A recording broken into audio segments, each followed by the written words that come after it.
Welcome to the show. My name is Charlton with Big C. This is Charlton and Big C Sports coming to you worldwide on the Big C Sports Network, on the #1 network in the United States of America. And Big C Sports has been voted the #1 sports show in the universe, according to Big C and them good old boys down south. I want to say bienvenidos to all of our listeners in Latin America, also across the pond, and London, England, as well as Paris, France, and of course you good old boys in Africa, the Big C tribe. No more hate mail, Big C tribe. I told you, good old boys, we love you up in Canada, but Big C, there's no one we love more than you good old boys down south, in the land of the free, in the home of the brave. Big C, how's it going for you good old boys down south? Look, Charlton, I've been a little hypnotized. I've been driving today, and my windshield wipers won't stop moving, and they got me a little mesmerized. All this rain is falling down here. We go from the freeze, because you were singing them old Canada people, and now it's raining. I don't know who you were dancing with, but we got a lot of rain going on down here. Oh, I love singing the old Canada, Big C, and I want to tell you, today is a beautiful January the 8th, 2018 in the land of the free and the home of the brave.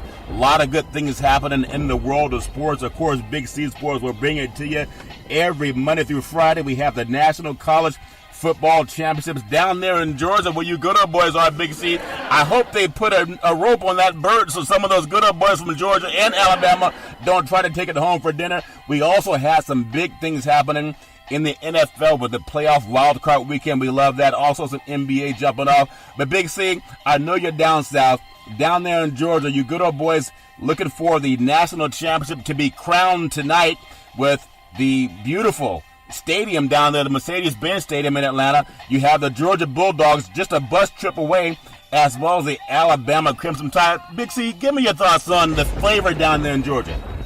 Flavor, Charlton. Flavor's hot. Flavor's all SEC. Yeah. Is what it is. I mean, this is an SEC national championship, I guess you could call it that. Yeah. You might have to rename the game, but you think about this. This is the first time since Richard Nixon was president that you had two teams in the same conference playing for the national championship, Arkansas and Texas. Yeah. Back down in the Southwest Conference when they were playing for the national championship. So it's been some 50 years since this has happened in America, Charlton, and this may be the last time it ever happened, the way the bowl situation is structured now in college football. Yeah. But you talk about two teams that are identical to each other the way they're constructed. You know, you take Kirby Smart, who's the former defensive coordinator at Alabama and the defensive coordinator when Nick Saban was winning all those national championships. Yeah. And they have not won one since Kirby Smart has left. Yeah. And now they meet, and the history of Nick Saban, against his proteges is 11-0. He's never lost any of them. Yeah. And so this is a unique opportunity for Kirby Smart to be the first one to break the ice, Charlton. Yeah, and speaking of breaking the ice, this segment sponsored by your Northern California Cadillac dealers, home of the all-new Cadillac Escalade, the standard of the world. And when you go by and test drive yours, tell them Charlton and Big C sent you. So Big C, you bring up the point of Kirby Smart. You know, Nick Saban 11-0 versus players and actually versus coaches that he's taught his system. But just like anything else, he's still the Jedi Knight when it comes to college football. He has the Force working with him, and the Force that he has is the ability to rise to the occasion. Even if Alabama gets knocked off tonight, they're there. It would be the first time that one of his proteges have actually caught up to him, Big C, on the plane service. But I want to get your feel. You cover the SEC all year. Just give me your thoughts on we've seen Georgia in the Rose Bowl here in California just a week ago against the Oklahoma Sooners, and they scored over 50 points, gave up nearly 50 points. That offense is not going to show up tonight against Alabama's defense. Give me your thoughts on Alabama's defense and if they're up to the task against slowing down a Georgia team that can run the ball so well. Big C, your thoughts. Well, defense was Oklahoma's Achilles heel all year long. They were outscoring opponents, but they weren't stopping opponents. And that's what they ran into against Georgia. Yeah. They were a team that we saw going into that game that gave up 5.7 yards a rush. Yeah. And Georgia exploited that with Sonny Michel and Nick Chubb, yeah. So, but the freshman quarterback Fromm has been a surprise for everybody for Georgia, Charlton. He has played well beyond his years. He showed a sense of maturity. He is not panicking. And every game for him since he took over has been a big game. Yeah. It's been a playoff game all season long, and he's a true freshman. Ironically, he was an Alabama recruit, but he decommitted from Alabama and came to Georgia. Oh, really? Yeah. And once they had made the move with the head coach. Yeah. So this is a unique situation that Alabama hasn't faced before. They've been weak at the linebacking core, Charlton. They've missed 39 starts between their linebackers all season long. So it's going to be a true challenge for this team to be able to rise up and stop a team that's just as physical as they are, Charlton, when you look at the University of Georgia, who has a tremendous defense. And you know, there's something to be said about playing a home game. Yeah. You look at what Georgia did in the SEC championship against Auburn. Yep. After Auburn had handled, earlier in the year. Yeah. Yeah. You know, and this is a situation where they're coming in and they're looking for an opportunity. You think about it. You don't get opportunities to win national championships at home. No. And this is as close to winning a national championship at home as you'll ever get, Charlton. Yeah. I'll tell you what, Big C, when you think about it, Alabama, they've been there before, and sometimes there's something to say about a team that's been there before. We know they played Clemson for the last 2 national championships. Both of those ball games went down to the wire, and they were high-scoring games. You're not accustomed to seeing an Alabama team give up over 30 points in any season, even when they've had some tough seasons. But this is a team that if they have to go high-scoring, we know they can do that. But Alabama hasn't really been lighting the world on fire offensively in the last 3 games they've played. I know against Mississippi State, and then also when you look at what happened in their first playoff game too against Clemson, even though they won, 20, they put 24 points on the board. Defensively, they had 2 turnovers on defense that led to touchdowns. Have they found a way to fix what's wrong with their offense, Big C? They may have to need it tonight. Your thoughts, Big C? Well, Charlton, their running game hasn't been as solid for Alabama this year as it has been in years past. Yeah. If you recall the game last year against Clemson, Bo Scarborough was dominating the game until he had an injury. Yep. And he hasn't been the same running back that he was last year. So this offensive line, they also had to retool their offensive line. Yeah. When you lose 3 starters from your offensive line, regardless of the backups you have, they were backups the year before for a reason. And so Alabama just hasn't clicked completely. Hood, still has not developed into a solid passer at quarterback. Yep. He's been an adequate guy running the system. Yeah. They have not asked too much of him. And I think by them putting limitations on him all year long, not asking him to do more than what he's done, has really hurt them down the stretch by not having a quarterback that can just open up the game. Yeah. It would be best if Alabama just came out and started throwing the ball tonight. Yeah. Because everyone expects them to run. They're not looking for her to come out and start throwing on first down. I think they have a solid enough running game that if you don't get yards on first down, you can still pick up 8 to 10 yards on second and third down, Charlton. Yeah. If I'm Alabama, I'm coming out throwing the ball tonight. Well, you think about that too, Big C, and I want to get your thought on something that's happened in the world of college football. For all of the people who were saying the SEC is down this year, that's really just Alabama, Auburn, and Georgia, and then Texas A&M, and then you wonder who are they talking about being down. But going into this conference, when you look at what Alabama has done, and we remember the last week or 2 of the season when they lost that game on the road at Auburn, and even going into the game against Mississippi State, there were people that saying that Alabama's banged up and it may cost them a chance. And there were people who were arguing, should it be a school like Wisconsin from the Big Ten? Should it be a team like the Big Ten champion Ohio State?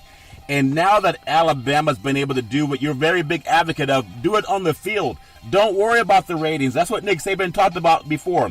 Give me your thought on the SEC on a national scale, what this means for that conference, that the team that loses the national championship, Big C, will at least better play it. They'll lost it to their own conference champion, Big C. Your thoughts? Well, that's the ironic part about having this national championship, Charlton. The way it's set up with the all SEC. Yeah. Regardless of who got into it, there was going to be 4 teams from the South regardless. Yeah. That's how it was structured. I don't know if there's parity in the college bowl football system, Charlton. Right. Because you got to either take a team from each one of the power conferences or dismantle this thing or expand it. That's how it is. You can't structure it to where only one region of the country is always playing for a national championship. You're right. And if you look at it, Charlton, it's only been the Big Ten and 7 states playing in it. Yeah. You've had Ohio State in it. Okay, that's it. Out of the big conferences. Yeah. And everything else is different from the South. You've had Clemson, you've had, Oregon got in one time. Oregon got in once, Washington got in once. But there's not parity. And whenever a team on the West Coast or with outside that realm has one loss, they're automatically knocked out of it. Yeah. It's like, well, they didn't play a tough enough schedule. And everybody looked at Alabama's schedule. It was 64th in the country, strength of schedule. Yeah. Not saying that they're not a good team, but they had 64th. When you looked at Wisconsin, I think they were like 32. Yeah. 37. So they were well above Alabama's strength of schedule, but when people don't see certain teams on television on a weekly basis, it's easy to say, well, they're not qualified. Yeah. And because Wisconsin had the one loss against Ohio State, and Ohio State did that defensively against them, but you saw how they rebounded in the bowl game that they played. Yeah.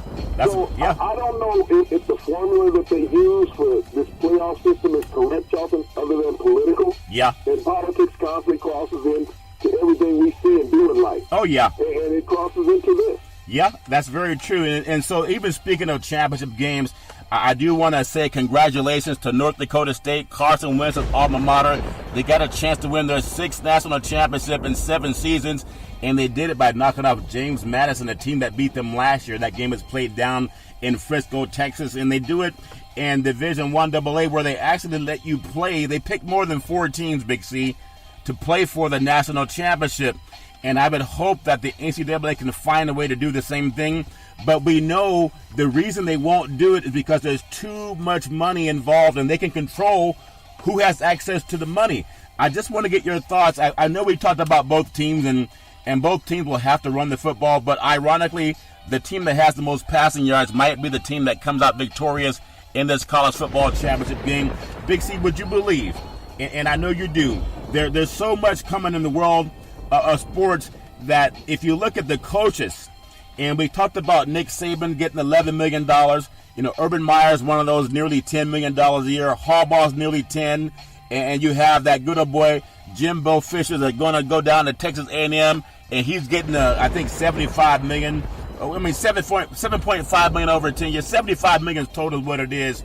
But the one thing that's conspicuously absent, Big C, no one's talking about how much money these players don't get, Big C. When they brag about how much the owners get and how much the presidents get and the coaches get, there's no talk of these players. And we'll watch tonight's game. Most of them are black, Big C. Your thoughts? Well, Charlton, they all get a new sweatsuit, a pair of sneakers, yeah. You sure they're new? I would love for them to offer some of these head coaches revenue in scholarships, okay? Yeah. Then you can have this many scholarships. We're going to give you 75 scholarships for you personally to utilize to advance your education. Yeah. Versus giving you cash. Yeah. We're going to give you free ride tuition. We're going to give you free room and boarding. They're doing that anyway with the houses that they buy for them. Yeah. But, this is something that should be looked at. How can you justify paying a coach? And the reason they justify it because the universities make that much money off of the coach. Oh, yeah. So they said, well, he's bringing in this money, so let's give it to him. But the players are bringing in the money. Over the decades, the players have brought in the money into college revenue sports. Yet, if the player gets a free meal, the player loses his scholarship. Yeah. He is no longer eligible to play. Yep. And so, the system is broke in every way when you look at college athletics. Yeah. Those who try to survive, and a lot of these kids have families. They're married on campus, trying to support a wife and a child, and you're saying, well, you can't go out and get a job, because if you get a job and you make too much money, then you're no longer scholarship eligible. Yeah, that's a shame. There's many ways that the system needs to look at itself, and they'll say, well, how do you equitably pay out players? Yeah. Well, you pay it based on the revenue that the university brings in from that particular sport.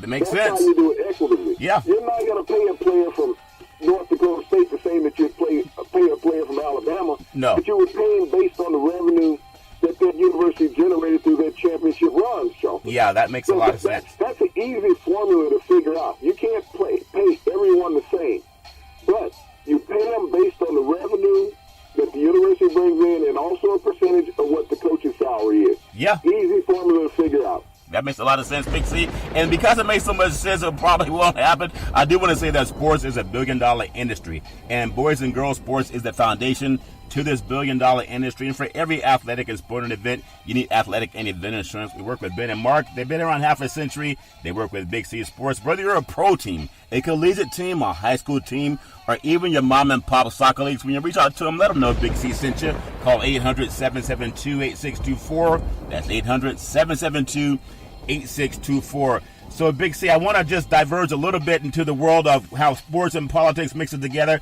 I know POTUS is coming down to the Alabama-Georgia game. I think he thought he was going to a political campaign where the people actually liked him down in Bama, but I don't know if he'll get the same reception at the College Football National Championship, especially with so many African-American players playing in that game. But I want to take you back to the Golden Globes last night. Hollywood's Elite came out, and they had this black tie thing on where they were all sticking together to finally stamp out this sexual assault and the domestic violence and gender inequity and inequality and all that junk that goes on in this country. And a lot of good people love what Oprah Winfrey was saying because she talks so much about unity and Rosa Parks and how people can make a stand in society the same way we've been doing on every Big C sports show, Big C. Just give me your thought on if that resonates at all with the people who run the college football system, because when you talk about fairness and equality, you got to take some of this $1 billion and give it to some of the black athletes too, Big C. Your thoughts? Well, we're talking, it's been an industry that's been built on the labor of athletes over the years, and it's really risen this desegregation. You look at the amount of money that has flown into major college football since desegregation and the integration of African-American athletes into those sports jobs and at those universities. Yeah. The money is just in buckets of it. Yeah. Just like the rain. And maybe that's the reason why it's raining down here. Buckets of money. And so it's trying to cool things off. This may be a bad sign for Alabama also, Johnson. Yeah. Because the last time he pulled for somebody from Alabama, the child offender, yeah. predator. Roy Moore, yeah. They lost. Alabama lost. So Alabama may not be so happy that he's showing up at the game, if that's a sign of him showing up in Alabama that you lose. Well, I thought it was a bad thing to have Trump show up with all those college girls down there that are going to be on the sidelines with those miniskirts. You know what he likes to do to girls, Big C? Hopefully they'll keep them off the field, and that's real talk because they got to find a way to end that garbage. But Big C, I love to appreciate your thoughts on what's going on in the SEC tonight. But I want to get into our second half of our program and talk about the NFL. The playoff games that we had over the weekend, I mean, I kind of feel bad for Andy Reid because they can't win anything, especially when it counts. I look at the Rams, and it seems like they forgot they had the best running back in the universe in Todd Gurley in the backfield. He only had 14 touches for over 100 yards. Look at what happened down at Jacksonville, and Tyrod Taylor, gets dinged up in that game, but the Buffalo Bills couldn't score.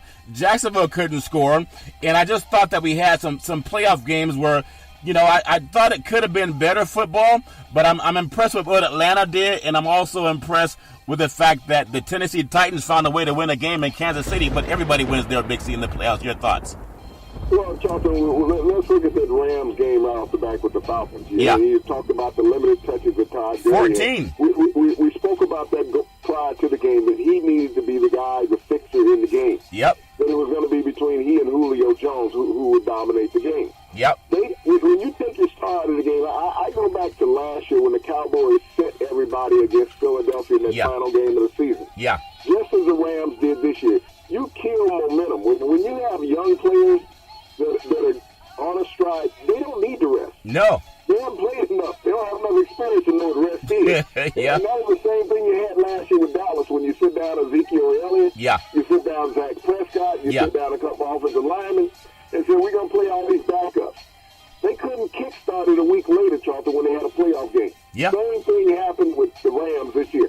And maybe this is a message for all the coaches out there. If you make the playoffs, stop resting people. And you got to play that first round game, you think you want to rest players, think about it. You got 4 weeks later, you got 5 months to rest players. Yeah. Okay? Yeah. Wait 4 weeks before you give them some time off.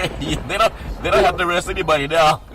Yeah, but now they got rest for 6 months. That's the thing that you don't understand.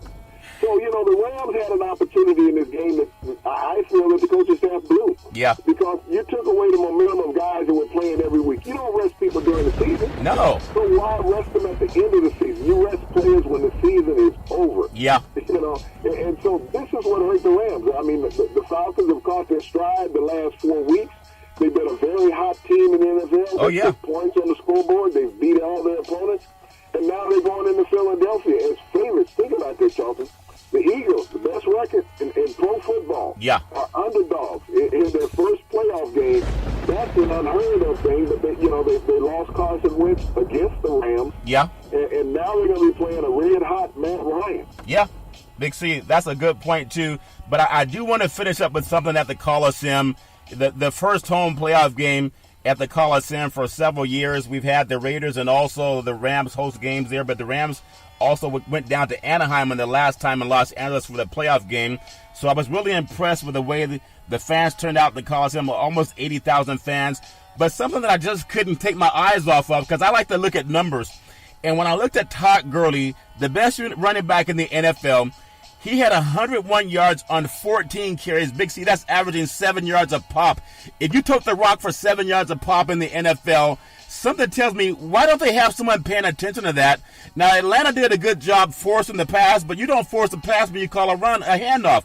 The Falcons, 14 times for 101 yards. Now, if you think about it, a running back like Gurley, they get started and get warmed up when they get about 10 to 15 carries. He didn't even get to 15 carries. If you run in 25 times, he's probably at 160, 170 yards in that game, and the Rams are looking at going on in the playoffs. Is that just me, or am I too much of a numbers guy, Big C? Your thoughts? Well, Charlton, that's a factual guy. You know, we've seen that over the years with running backs. The more they carry the load, the better they become. The more dominant they become. Because what that does is sets up your passing game. Yep. And when you got a running back knocking off 7 yards a click, you don't want to walk away from that. Because you keep those linebackers in tight. Those safeties can't cheat up either, Charlton. They got to stay back. Yep. You know, because once they start cheating up, you go over the top. With the passes, the Rams have a solid enough passing game to do that. But when you take away what sets up your passing game, Charlton, you set yourself up for failure. Yeah. I don't know what McVay was thinking about going into this game, Charlton. You know, he's got this chart with him on the sideline. You got to look at it. Say, hey, we're killing them with these plays. You got guys up in the press box saying we're gashing them. That reminds me. I think what he did was he had a flashback of what Atlanta did last year in the Super Bowl. They're killing this team running the ball. That's funny. Why do we want to kill them running the ball? Let's throw the ball like they did. Yeah. Now, you think about what you just said, Big C, which is a very valid point. I look at a guy like Jeff Goff. Now, Goff is going to be a good quarterback. But there's no one that can make me believe that passing the ball, Ryan was 21 of 30, 218 yards. He was last year's MVP. You have Goff that threw the ball 45 times, Big C. 45 times for 259 yards. He competed 24-45. You can't have that. You got to have Gurley touching the ball 25 times in a playoff game and have Goff, if he were to mirror what Ryan did, then he would have 30 passes, which is okay. But to have 45 passes, you think about it. He threw the ball 15 more times than Ryan, Big C, and that doesn't make any sense. But you have the best running back in the universe in the backfield, and they're getting the ball. I want to get your thoughts on the team. And again, we talk about Andy Reid being a great coach, and it's easy to say who's a great coach and who's not a great coach. But when you're up 21-3 at halftime, you have Hunt in the backfield. You have Alex Smith who can throw the ball. Kelsey got knocked out, of course. But what is it about Kansas City that does not know how to hold on when you're up 21-3 at halftime? And then I want to get your thoughts on Mariota and how he dominated that game in the second half. Big C, your thoughts. Well, Charlton, the toughest thing to figure out with Kansas City is why they can never score in the second half after they go into a locker room in the playoffs. Yeah. And this is even in dome stadiums. They did that a couple of years ago in Indianapolis. Not that they go in and warm up. Right. Because it's cold, because it was warm in Indianapolis. In the old Hoosier Dome when they played in there. Yeah.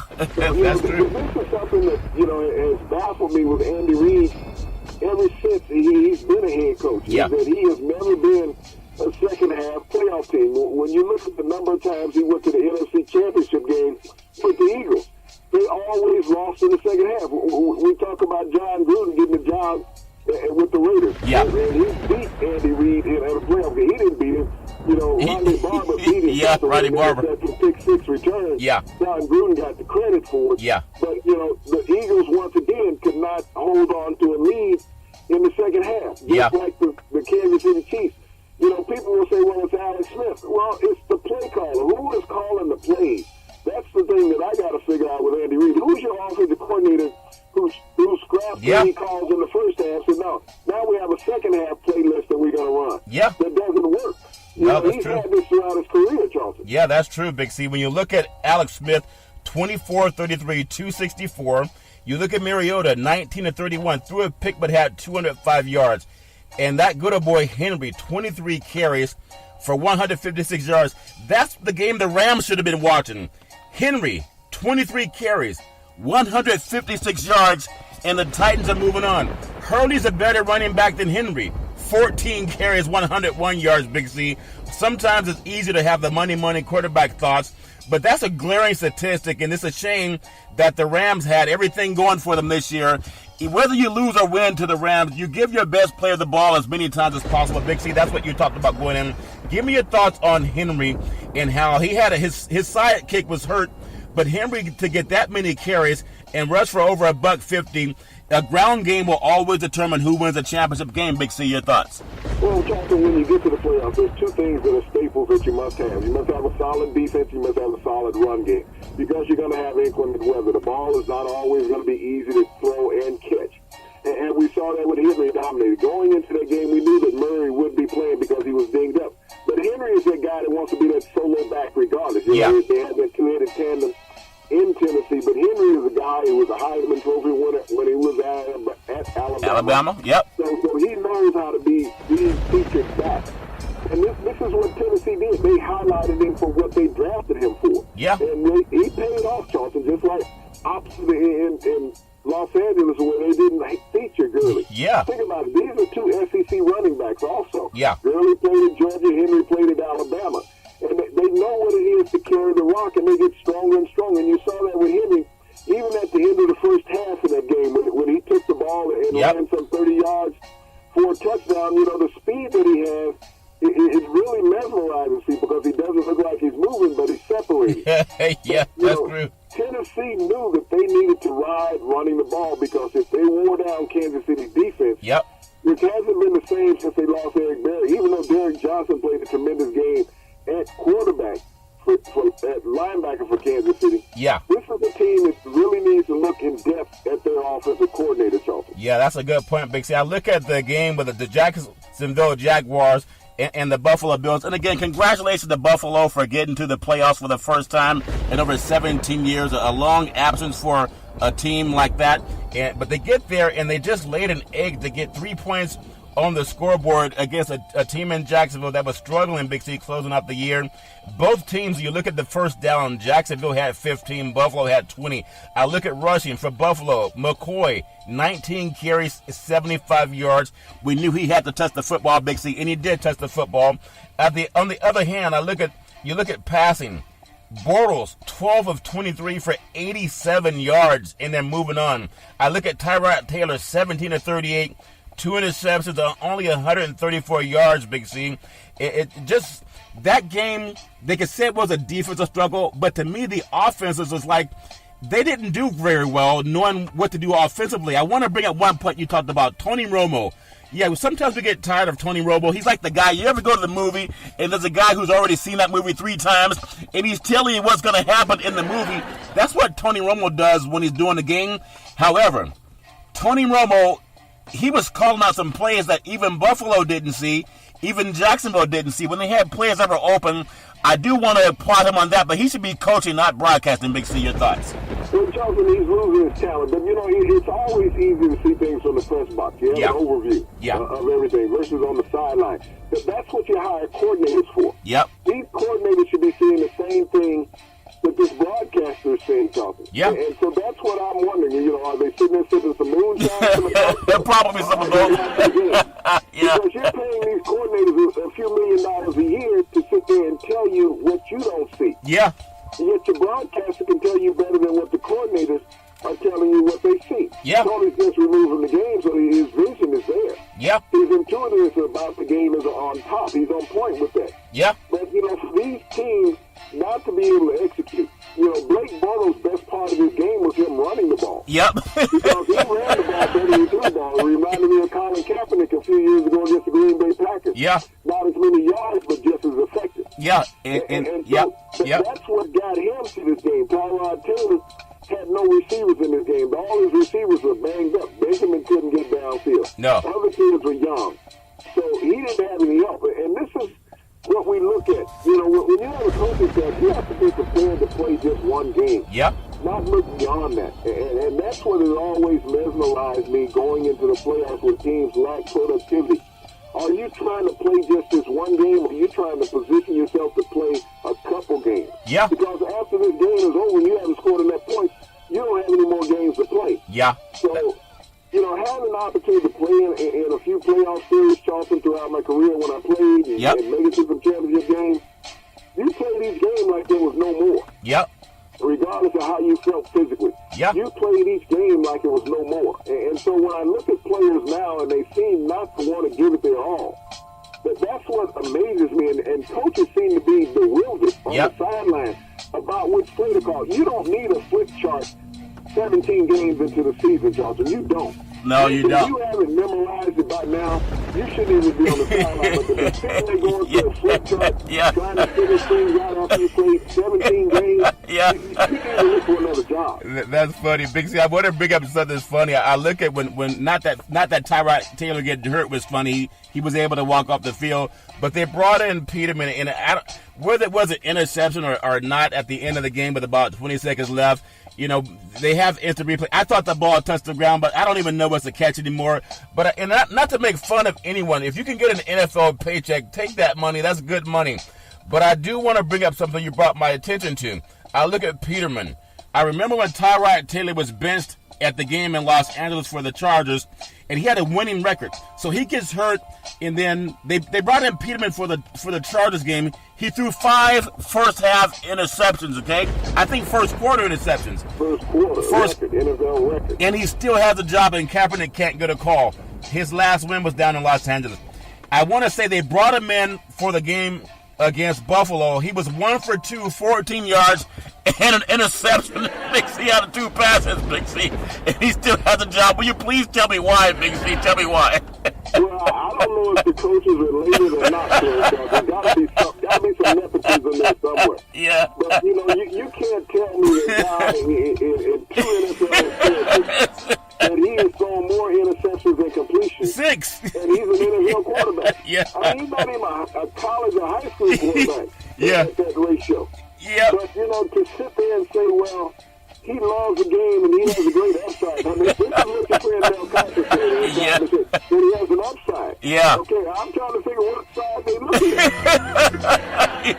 Big C, he has 6 interceptions in 1 quarter of football.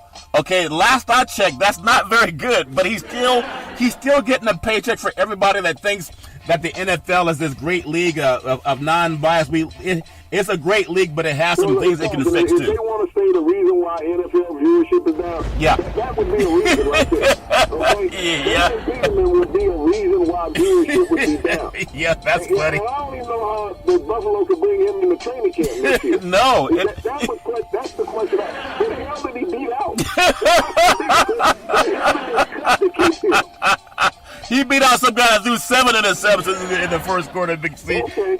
But anyway, I just thought that's funny, and they wonder why the ratings are down. That's a joke.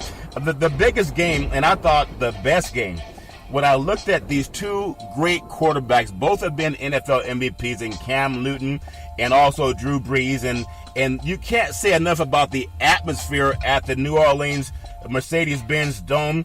And what a great place. I remember not too long ago, about 12 years ago, they had the Hurricane Katrina, and a lot of people were using it as a safety net. But I look at the Saints and the Panthers, a 31-24 win. That game went down to the wire. There was a time where it felt like New Orleans was going to run away with it. But I look at some of the stats in that game. 24 first downs for Carolina, only 21 for New Orleans.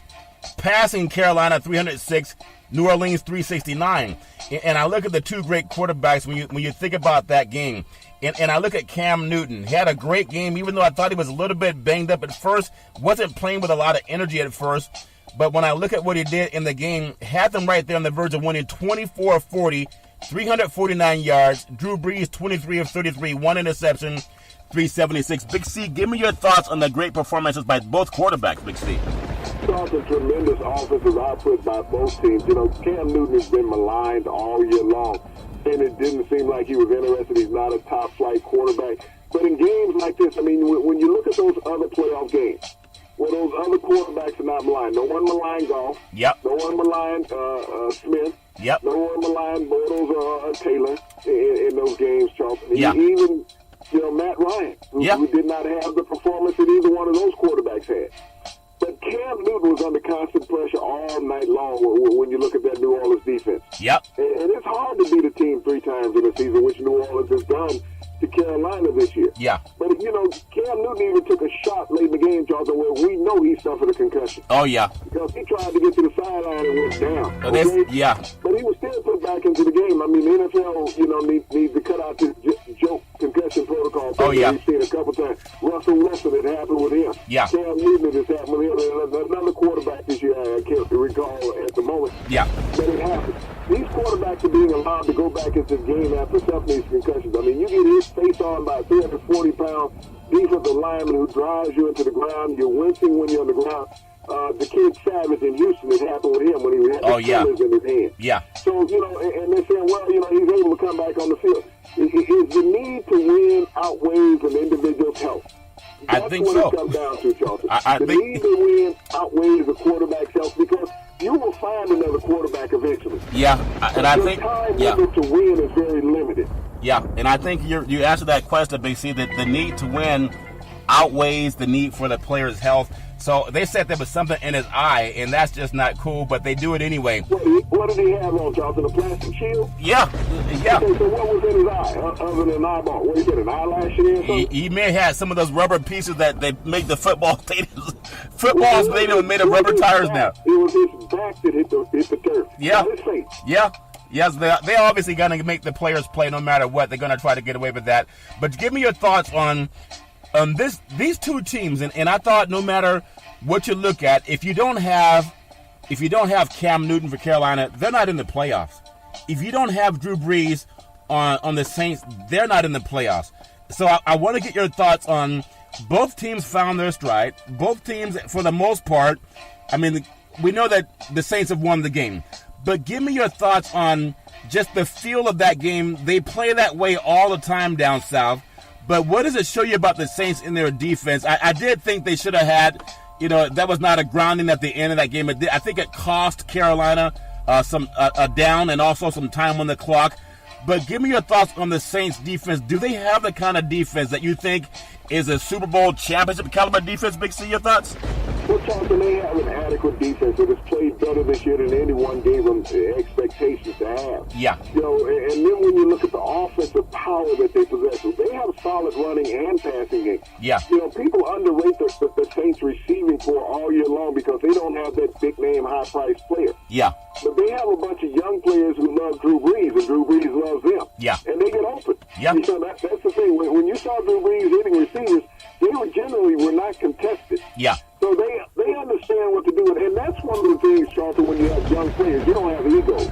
Talking about getting the ball. You don't have to be embarrassed over why can't I get the ball? Yeah. You don't have that. And when you look at New Orleans with a young team, Drew Brees is the only veteran that they really have. When you look at Mark Ingram, he's only been in the league 4 or 5 years now. Yeah. So there's not a lot of greedy players on that team. So they're equitably passing the ball around, whether it's running or passing. With Kamara, they're sharing the two backs in the backfield. Yeah. There's no ego back there. This is a team that's set up to win. They can go a long way. I mean, and when you look at the path that they have this week against the Vikings, I feel that the winner of this game, Charlton, will represent the NFC in the Super Bowl. Well, I tell you what, they bring some offense. We know that defense wins championships, but when you have an offense, too, that can light it up the way Carolina and the way New Orleans did, very impressed when you look at that firepower compared to some of the other teams like Buffalo and Jacksonville, not even getting 14 points combined in that game, Big C. These good old boys had that at halftime. I want to just get your thoughts real quick going into next week before we get your final thoughts on the championship football game tonight, Big C, down in Atlanta. We look at going into the weekend with the divisional playoffs. Saturday we have Atlanta at Philadelphia, and that's going to be a 4:35 kickoff on NBC Sports. Tennessee at New England, an 8:15 kickoff on CBS Sports. And then we go into Sunday, Jacksonville at Pittsburgh, a rematch, a 105 start on CBS Sports. and New Orleans at Minnesota, 4:40 kickoff on Fox Sports. Let's first run to Atlanta at Philadelphia in about a minute or so. Just give me your thoughts on what we can expect. The weather should be down into maybe the 20s, Big C. Your thoughts on that game coming up? Well, it's going to be best cold in that game, Jonathan. That's the number one thing. You know, and you know, you got two teams with birds. You know, we're going to see how the birds perform. You know the Eagles hunt well in the cold because they live in Alaska and they love it. You know, the Falcons, they're more of a warm weather climate bird. That's the biggest challenge. We're sitting here, everybody saying, well, Nick Foles, you know, the backup quarterback.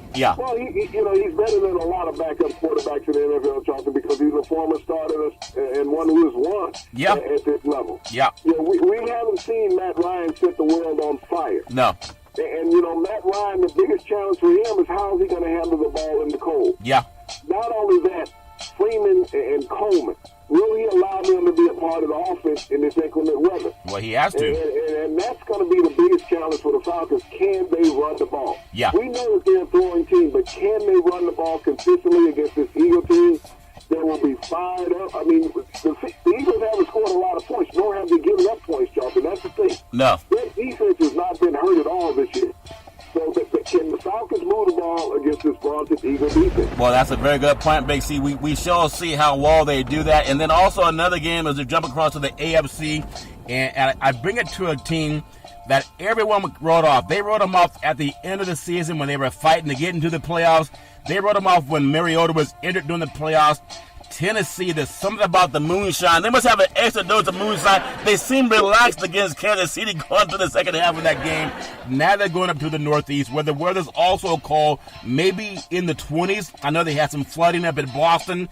They had some flooding up at New York at, I think it's LaGuardia or Kennedy, one of the airports that were flooded out there. But the weather should be a little bit better. But give me your thoughts on Tennessee with Mariota going up there with a running game this time, because they have Henry and they're going to give him the ball, unlike the Rams with Gurley. They're going into New England, which had some controversy, but that's media made. On the field, those guys are focused, Tom Brady and also the good old boys on defense. Give me your thoughts on Tennessee going to New England and maybe doing what they did to Kansas City, which is surprising people. Big C, your thoughts?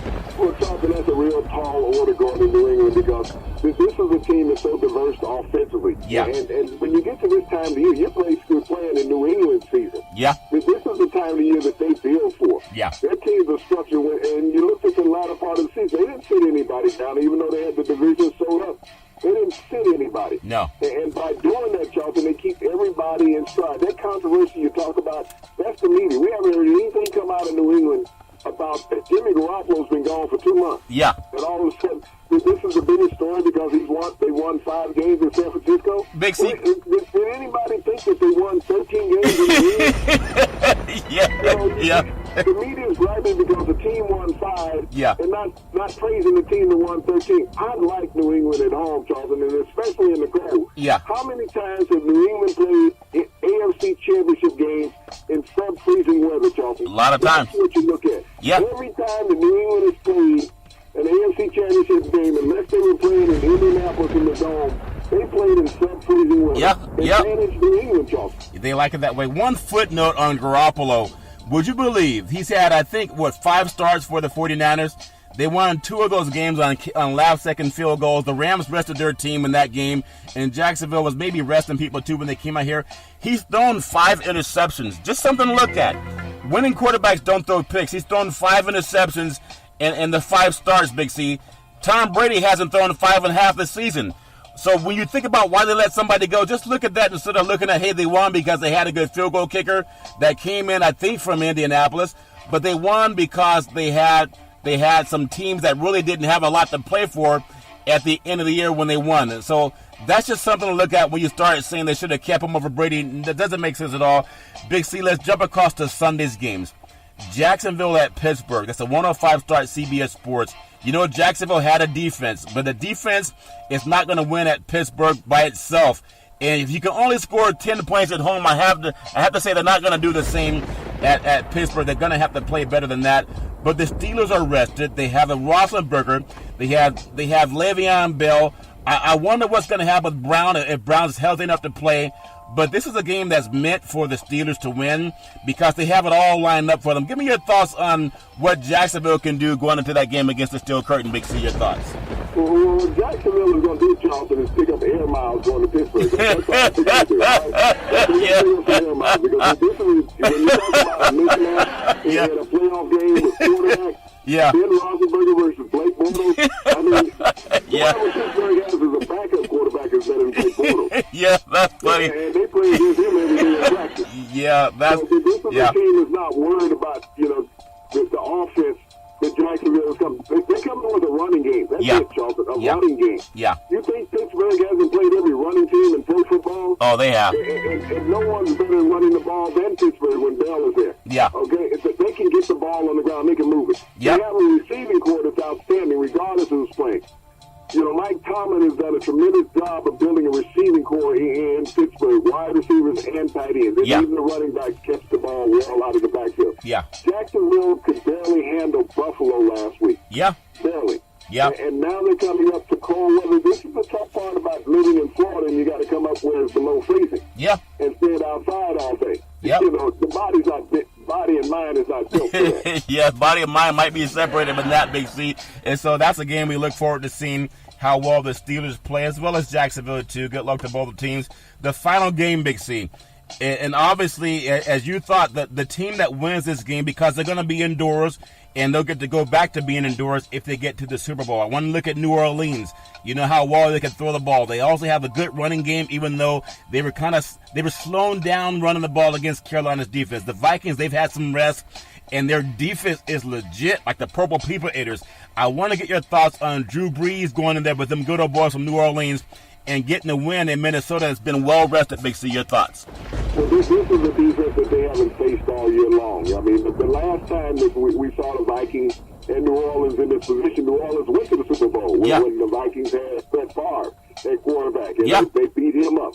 But at that time, the Saints had the better defense. Yeah.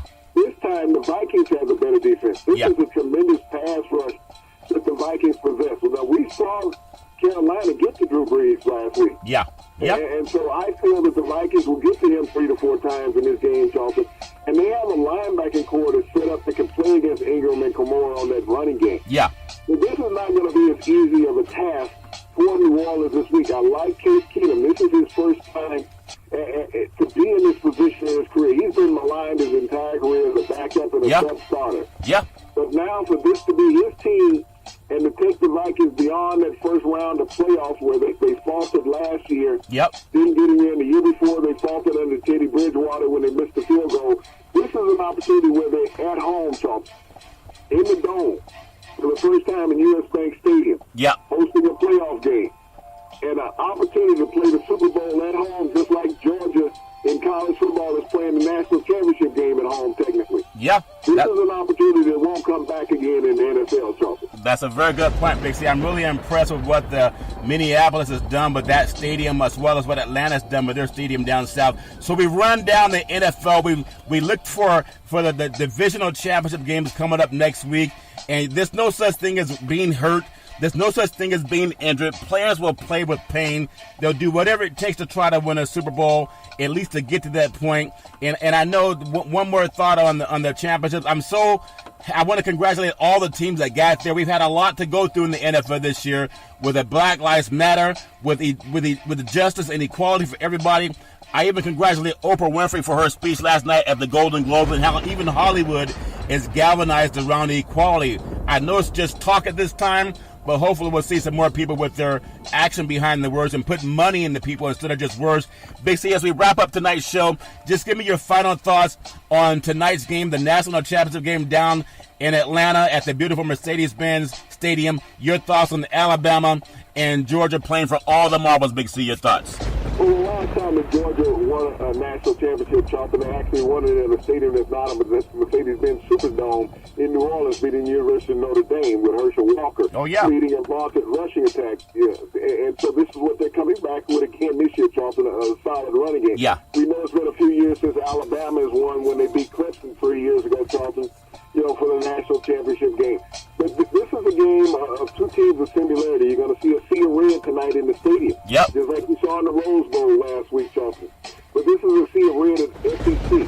And like I said, the last time that the president backed someone from the state of Alabama, they lost. Yeah. So they may not be too happy with him being in the stadium, Charlton. That's funny. I give an advantage to Georgia playing at home. That's a very good point. We hope we see a great game. Big C, back in the day, there was a man by the name of Drew Bundini Brown. He was known as Muhammad Ali's right-hand man. He would always say to Ali, with all you got to use, how can you lose? Rumble, young man, rumble. Big C, what are you looking forward to in the sports universe? Well, Charlton, that's something I'm looking forward to in the year to come, Charlton, about these head coaches who rest players. Yeah. Okay, what are you looking forward to is when you rest a player? A player who is not ready to play, Charlton. Who is mentally and physically has not been out there performing. So maybe you want to think about that the next time you want to give a player 2 weeks off. Remember, he's going to have 5 months off after you lose that game. That's a very good point, Big C. And we hope that you can listen to us every Monday through Friday at 5 and 6 p.m. worldwide when you follow Big C Sports on the Big C Sports Network, on the #1 network in the United States of America. And Big C Sports has been voted the #1 sports show in the universe, according to Big C and them good old boys down south. We always want to tell you, there's never, ever any excuse for domestic violence. If you know any woman going through that garbage, please call 911, because no woman should ever have to go through that garbage all on her own. And as we tell you on every Big C Sports show, we thank you, we appreciate you, and we hope that you have a super fantastic day.